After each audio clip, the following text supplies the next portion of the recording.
Good morning and welcome to ASL's HR in 10. At 10. I'm Jason Perry, And I'm Kimberly Bradshaw.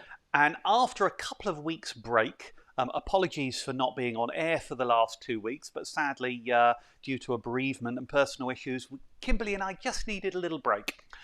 But we're back, so we'll have a little round of applause. We're all back here to tell you about what's going on in the world of HR. Kimberly, shall we start with next week and Boris's, I'm not quite sure how to describe his announcement. Announcement or non-announcement? I'm not sure. Possibly misjudged as well. Who knows? Yeah, I do think that it's very short notice for employers, as you know, as we've discussed. And I also think elements of it are a bit foolhardy, given that the cases are going up so swiftly at the moment. The fact that yesterday, when we had our ASL weekly employers forum, we had out of 13, 14 of us, there were 7 people who were double jabbed with no medical issues and had COVID, one of whom was in hospital.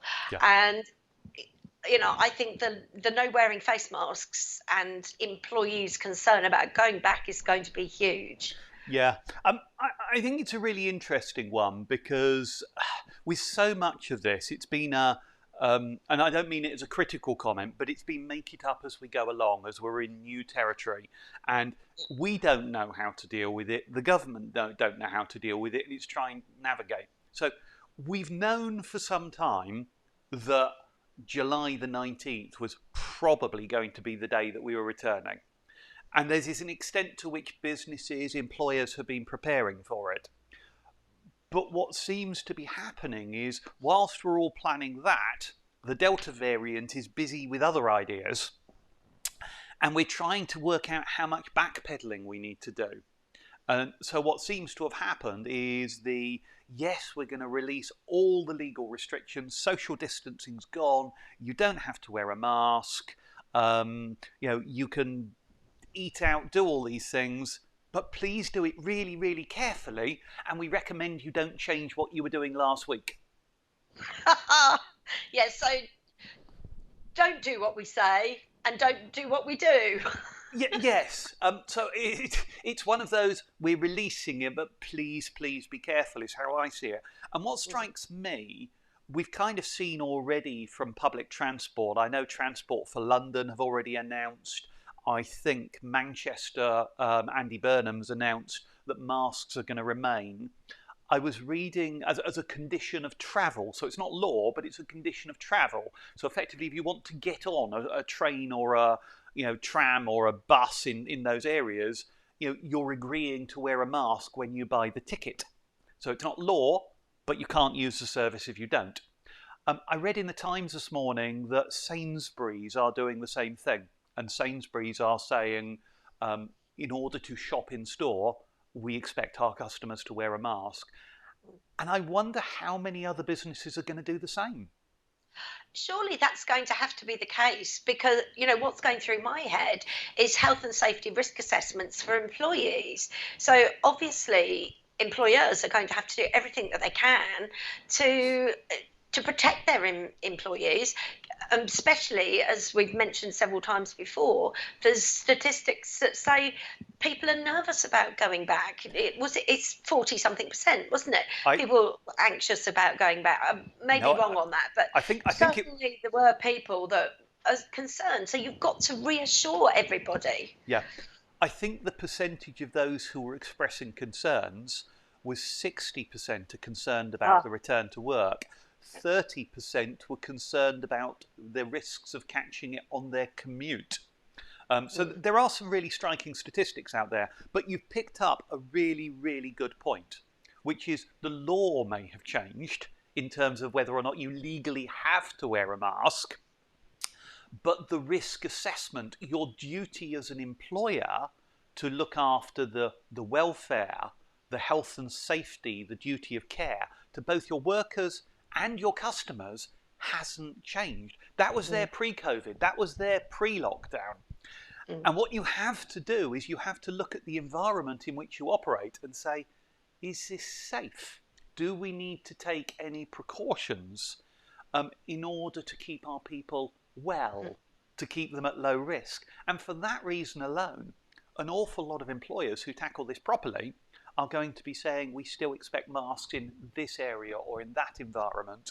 And the thing I'd say right now, every employer ought to be looking at what they're doing and not saying it's the big reopening day on Monday, but saying how can we reopen safely, gradually, but also with an ability to flick a switch and go back to working from home, distance, not because the law says, but because either your people want you to, because they're scared and therefore not performing, or because it is just so obvious by the case rates locally to you that it's in your very best interest. Yes, I mean, I would summarise the key tasks as update your health and safety risk assessments to be COVID secure, and also, as you've said, have a plan that is flexible, Yeah. and make sure that it works in any eventuality. And the second big thing on that, I talk about the need for flexibility to bounce back to flexible working, home working, whatever that might be. I've been reading all sorts of numbers where around 10% of the workforce in a variety of companies right now are self-isolating because the app has been pinging them and telling them they've been too close. There was talk of softening the app so it didn't ping quite as much, but that appears to have been delayed because of the increase in the Delta variant. So I think we can expect to be at a point where you can see 15-20% of your workforce not working because of isolation. Yes, and companies need to be preparing for that because it could have a potential knock-on effect to creating staffing issues.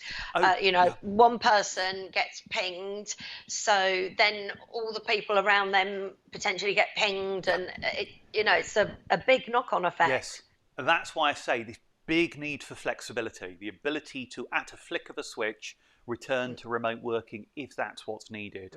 So as an employer, I'd say make sure you can do that.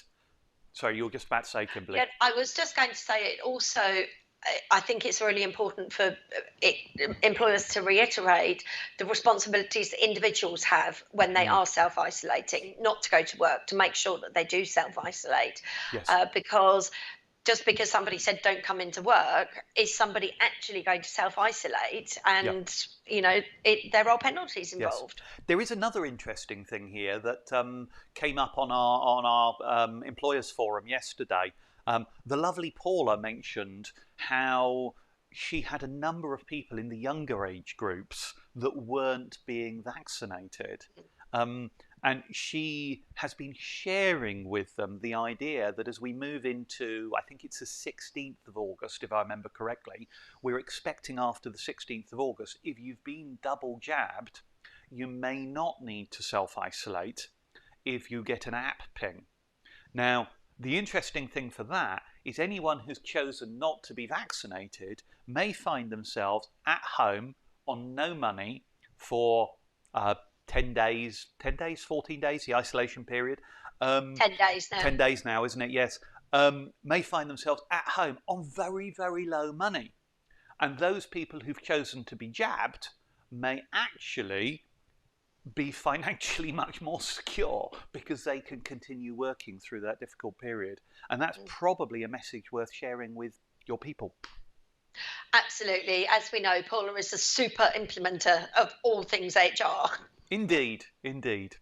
Do you know, we talk so much about this. Shall we move on slightly, Kimberly? Yes, I mean, one thing I was interested to see this week was that there is a formal consultation going on about making flexible working a default rather than something that is requested by an employee at the moment. I think that's potentially going to have a lot of knock-on effects. I mean, we know now that some people will still be not working in their workplace, whatever that might be, and employers are having to go through consultation in order to create a hybrid or flexible model. But it has further impacts, and I'm sure you'll come up with others, but what occurred to me is that if you're advertising a job going forward, if it became a right, then you need to do a job assessment to work out which parts, if any, of the job can be done remotely or flexible. How can you make it a hybrid role? And that has quite a big Yeah. impact. Well, do you know, I agree with you on all of that, but I think there's actually a bigger issue. And to me, what we're seeing in the world of recruitment is quite a lot of employers at the moment have still not grasped that there is a major employment problem out there. And I was reading a piece actually again yesterday suggesting, and it's very easy to say, well, actually, this is in part down to Brexit, which it may well be. But apparently, the US economy is currently experiencing exactly the same problem we are in recruiting. And clearly, they're not facing Brexit. So I think to a large extent, this is a post pandemic thing and a culture shift thing. We Yeah, oh, know, sorry. sorry, I was just going to say, we know that something like 47% of people have said they've changed their approach to the importance they put on career progression, career development as a direct result of the pandemic. So there are many, many people who are much more interested in the quality of their life, having been through this life-changing year, let's say. And that to me means, government consultations all great and fun, as government consultations always are. But if the two employers on the industrial estate you're on have already made a shift to move to flexible working, hybrid working, more dynamic operating style, it doesn't matter whether or not you want to or you've done your assessments. You're not going to be able to hire or retain people unless you're, moving with the market. And I think the market's going to shift. Yeah, and I wonder if you have a better perspective due to the fact that you are a recruiter, amongst other things. In my experience, talking to clients, I would say 99.9% of them are of the view that there are plenty of people out there looking for jobs because so many were made Yeah, redundant. and there And aren't. and there aren't, No. and obviously there's various reasons behind that, but getting that message out there, I think, is important because it's difficult to find good people.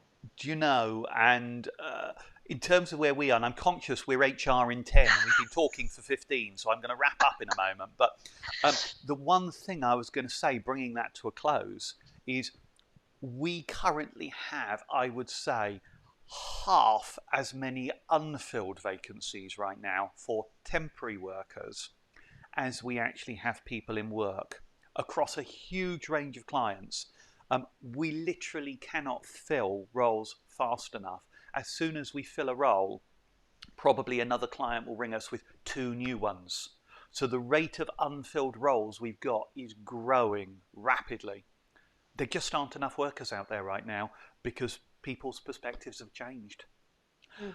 On that note, I'm going to say we're out of time. So perhaps it's one for us to talk about next week. But I hope you've enjoyed watching. If you find these sessions useful, do please click on the subscribe and follow us on YouTube. And don't forget, you can always ask a question live on air and we'll do our very best to cover that. So thanks for watching, and we will see you again same time next week. Goodbye. See you next week. Bye-bye.